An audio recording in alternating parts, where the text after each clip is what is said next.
Trump semakin terdesak. Amerika Serikat memang dalam kondisi tadi sudah kita bahas ya, memang banyak sekali kesulitan yang dihadapi, amunisinya aja udah ini kan udah jauh berkurang. Dan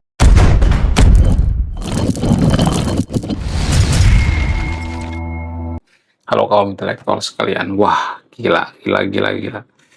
Ya seperti biasanya pengamat di Konoha itu ya tidak pernah atau jarang banget menggunakan data yang ilmiah.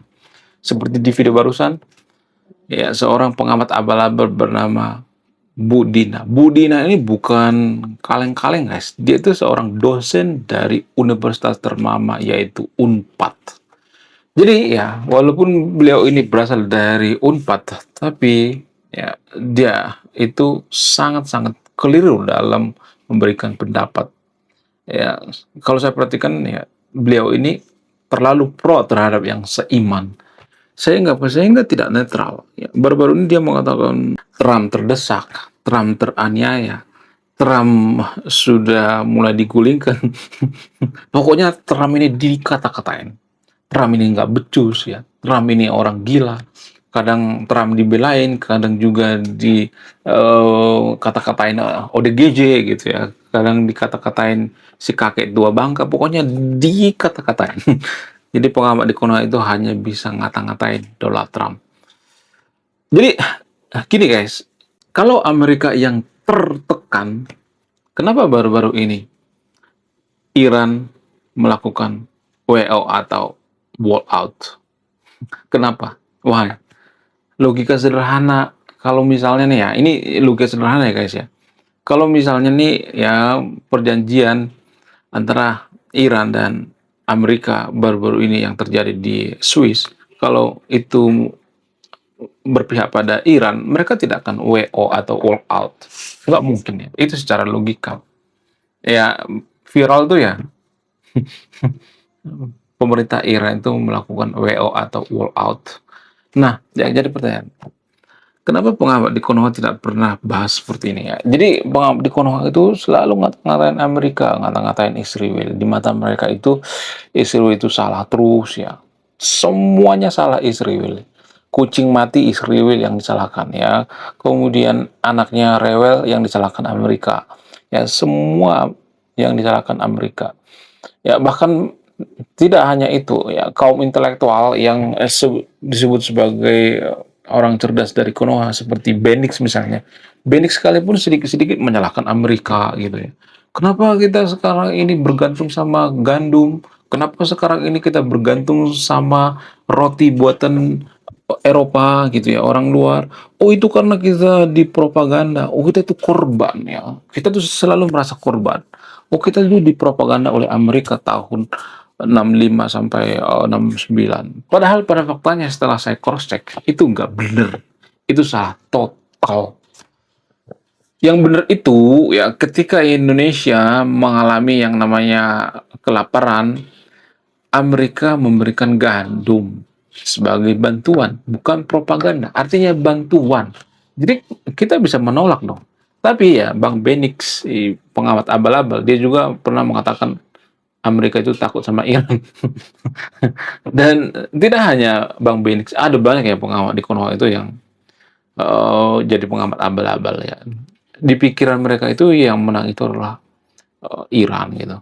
Kenapa bisa seperti itu? Apa alasannya? Mohon maaf bagi video ini. Saya tidak akan berpihak pada siapapun ya. Alasan yang paling utama itu karena kita malas dalam membaca jurnal, baca penelitian ya. Jadi kita tuh lebih fokus pada menghafal gitu ya. Walaupun yang dihafal itu tidak dimengerti. Sama halnya dengan Bu Dina. Apakah Bu Dina ini kebanyakan hafalan gitu? Ya kalau saya jadi dosen Bu Dina ini, mending saya nggak usah belajar deh sama Bu Dina ini. Ya, kosong gitu. Gak ada isinya.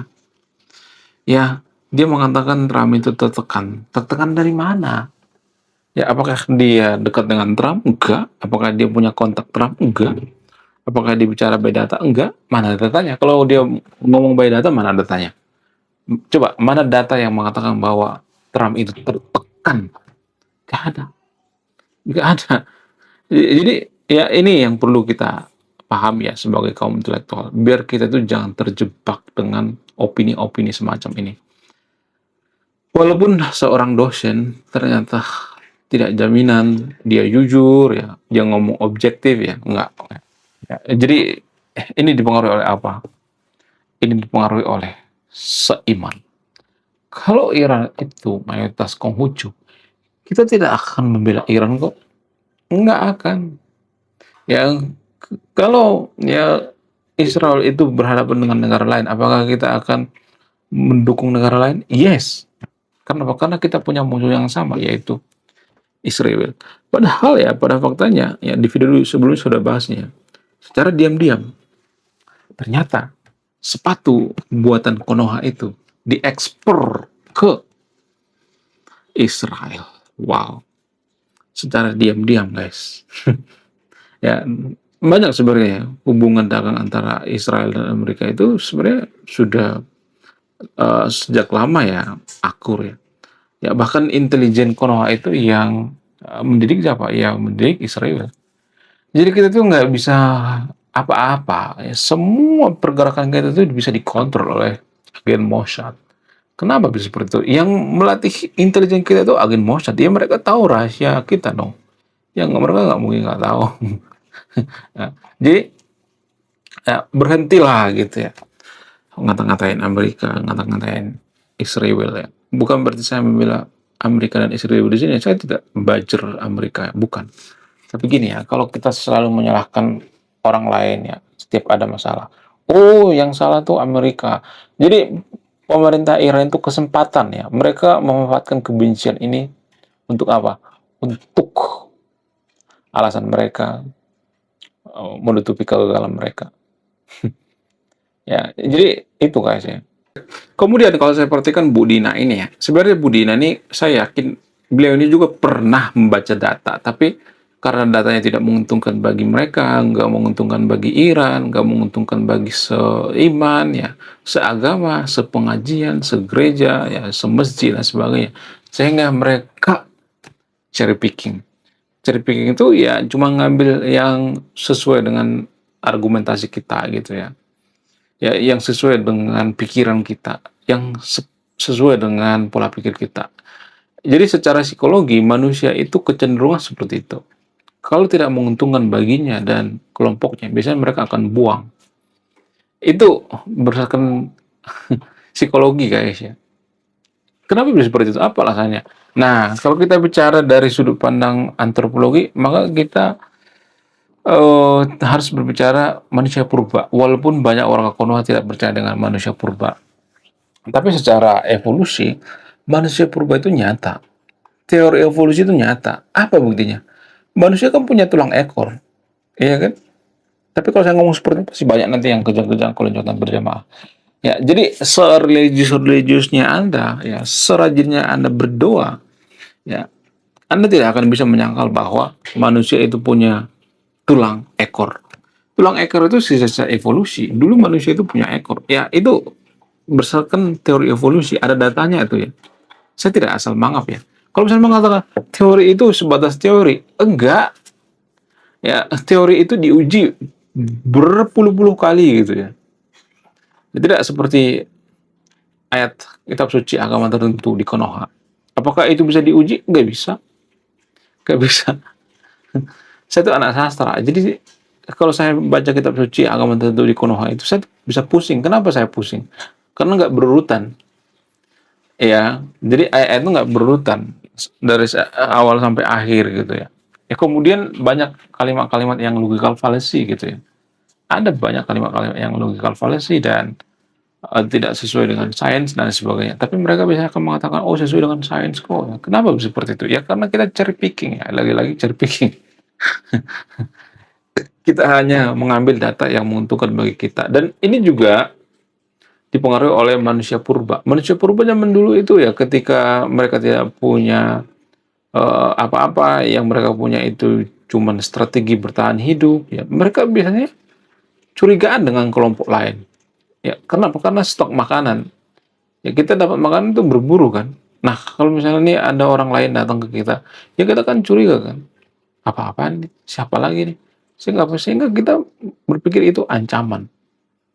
Ya, Itulah alasannya kenapa pengamat-pengamat di Konoha itu, ya mereka itu biasanya sangat-sangat cherry picking. Ya. Mereka akan mengambil data yang sesuai dengan uh, pikiran mereka. Karena manusia normal seperti itu ya, normal banget ya.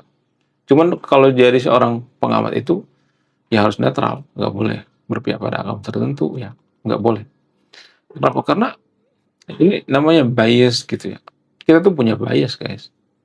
Ya, seliberal-liberalnya kita dalam beragama, maka kita tetap punya yang namanya bias atau bias. Bias dalam berpikir itu sangat sangat mempengaruhi ya. Menurut kalian gimana? Coba tulis komentar ya. Tidak akan berbeda dibanding Anda yang menyimpulkan. Ya, jadi kalau saya dosen daripada Bu Dina, mending saya nggak usah. Mending saya belajar dari AI aja ya. Itu lebih jujur. Ya, itu kan ngambil berbagai sudut pandang ya. Google juga seperti itu ya. Dari sudut pandang A, dari sudut pandang B, sudut pandang C gitu ya. Dari global gitu ya. Jadi tidak hanya dari satu sudut pandang. Ya, ya itu bikin kita buta gitu ya. Kalau cuma dari satu sudut pandang, harus dari berbagai sudut pandang. Dan menurut saya pribadi, yang ini sangat-sangat pelik sekali ya pengamat-pengamat di Konoha itu berkeliaran di Konoha tanpa ada yang kritik. Kenapa? Karena masyarakat itu nggak peduli dengan ya data, nggak peduli, mereka nggak pernah bicara by data, nggak. Mereka menganggap bahwa data itu adalah buatan kaper. Ya. Wah, gila, gila, gila, gila, luar biasa. Akhirnya buku kedua dan ketiga gua rilis juga. Buku kedua gua ini judulnya Budi Tanpa Pekerti. Dari judulnya sudah menarik. Dan kisah daripada buku ini sangat-sangat dilematis sekali. Di mana karakter dalam buku ini bercerita ada dua pilihan yang sangat sulit. Yang pertama, ketika seorang tokoh dalam buku ini tidak bawa-bawa agama saat kampanye, maka dia bisa dipastikan kalah. Tapi ketika bawa-bawa agama dalam kampanye, ketika dia bawa-bawa kalimat insya Allah, maka dia bisa dipastikan menang. Nah, yang jadi pertanyaan, kalau Anda di posisi karakter dalam buku ini, mana yang Anda pilih? Ini temanya sangat cocok dengan tema channel ini, bahas tentang agama. Kemudian tidak hanya ini juga menarik guys ya, Tanah Luka. Dari judulnya juga udah kelihatan ya, ini cerita penuh dengan luka. Di mana kisah dalam buku ini ada seorang kiai yang sangat-sangat dilematis. Dia bingung memilih antara menyelamatkan hutan atau menyelamatkan 1.000 anak yatim. Jadi kalau Anda di posisi buku ini, mana yang Anda pilih? Nah, yang menarik dari kedua buku ini adalah menggunakan sudut pandang sastra Nobel. Kapan lagi ya kan baca buku yang setara dengan buku Nobel. Wow, luar biasa. Silahkan di check out sekarang juga. Kalau nggak di check out juga nggak apa-apa. Karena saya nulis buku itu bukan nyari duit sebenarnya. Ya, karena saya pengen berkontribusi terhadap kemajuan bangsa kita. Itu tujuan saya nulis buku ya. Jangan lupa, link pembeliannya ada di pin komentar video ini. Jadi endingnya apa ya? Saya penasaran ini. Saya jadi penasaran ini isinya apa. Beli juga beli ini. Link pembeliannya ada di pin komentar video ini. Menurut kalian gimana? Coba tulis komentar ya. Tidak akan berbeda. Ini Anda yang menyimpulkan. Saya kaum intelektual sangat rasional.